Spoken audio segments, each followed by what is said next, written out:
ಮುಖ್ಯಮಂತ್ರಿಗಳು ಸಿದ್ದರಾಮಯ್ಯನವರು ಆತುರವಾಗಿ ಲೋಕಾಯುಕ್ತ ತನಿಖಾ ಸಂಸ್ಥೆಯಿಂದ ಬಿ ರಿಪೋರ್ಟ್ ಅನ್ನು ತೆಗೆದುಕೊಂಡು ಮೂಢ ಹಗರಣದಿಂದ ಹೊರಗೆ ಬರಬಹುದು ಅನ್ನುವ ಲೆಕ್ಕಾಚಾರದಲ್ಲಿದ್ದ ಈ ಸಂದರ್ಭದಲ್ಲಿ ಎನ್ಫೋರ್ಸ್ಮೆಂಟ್ ಡೈರೆಕ್ಟರೇಟ್ ಮುಖ್ಯಮಂತ್ರಿಗಳ ಧರ್ಮಪತ್ನಿಗೂ ಕೂಡ ನೋಟಿಸ್ ಅನ್ನು ನೀಡಿದ್ದಾರೆ.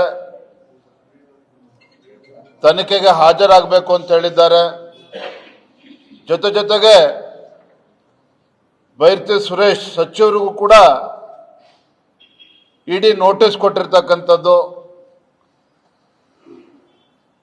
ಹಾಗಾಗಿ ಅನಿವಾರ್ಯವಾಗಿ ಬೈರತಿ ಸುರೇಶ್ ಅವರಿರ್ಬೋದು, ಮುಖ್ಯಮಂತ್ರಿಗಳ ಧರ್ಮಪತ್ನಿ ಅವರಿರ್ಬೋದು, ತನಿಖಾ ಸಂಸ್ಥೆಯಿಂದ ತಪ್ಪಿಸಿಕೊಳ್ಳೋದಕ್ಕೆ ಸಾಧ್ಯ ಆಗೋದಿಲ್ಲ.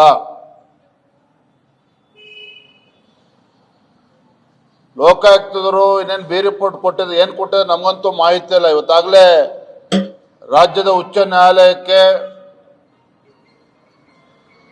ಲಕೋಟೆನಲ್ಲಿ ಕೊಟ್ಟಿದ್ದಾರೆ ಅಂತ ಹೇಳಿ ಮಾಹಿತಿಗಳು ಬರ್ತಾ ಇದೆ. ನಾ ಡಿ ಕೆ ಶಿವಕುಮಾರ್ ಅವರ ಹೇಳಿಕೆಯನ್ನು ಕೂಡ ಗಮನಿಸ್ತಾ ಇದ್ದೆ.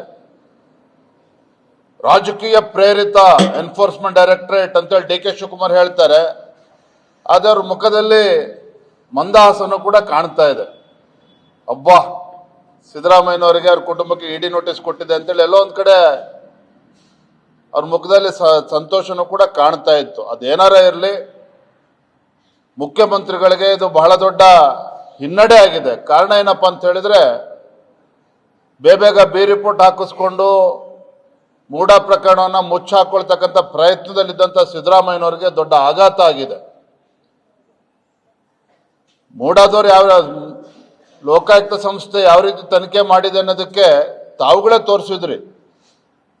ರಾತ್ರಿ 8 ಗಂಟೆಗೆ 9 ಗಂಟೆಗೆ ಸಿದ್ದರಾಮಯ್ಯನವರ ಬಾಮೈದ ನೋಟಿಸ್ ಕೊಡದೇ ಇದ್ರು ಕೂಡ ಮೈಸೂರಿನಲ್ಲಿ ಲೋಕಾಯುಕ್ತ ಕಚೇರಿಗೆ ಭೇಟಿಯನ್ನು ಕೊಡ್ತಾ ಇದ್ರು ಅವಾಗ. ಅಂದ್ರೆ ಎಷ್ಟು ಮುಕ್ತ ವ್ಯವಸ್ಥೆ ಇತ್ತು ಮುಖ್ಯಮಂತ್ರಿಗಳ ಕುಟುಂಬಕ್ಕೆ ಅಂತೇಳಿ ಅವತ್ತು ಕೂಡ ಬಹಿರಂಗ ಆಗಿದೆ. ಸೊ ಇಷ್ಟು ಮಾತ್ರ ಹೇಳ್ತೇನೆ, ಮೈಸೂರಿನ ಮೂಢ ಹಗರಣ ಏನು ಭಾರತೀಯ ಜನತಾ ಪಾರ್ಟಿ ಹಾಗೂ JDS ಪಕ್ಷ ನಾವು ಒಟ್ಟಾಗಿ ಪಾದಯಾತ್ರೆ ಮಾಡಿದ್ವಿ.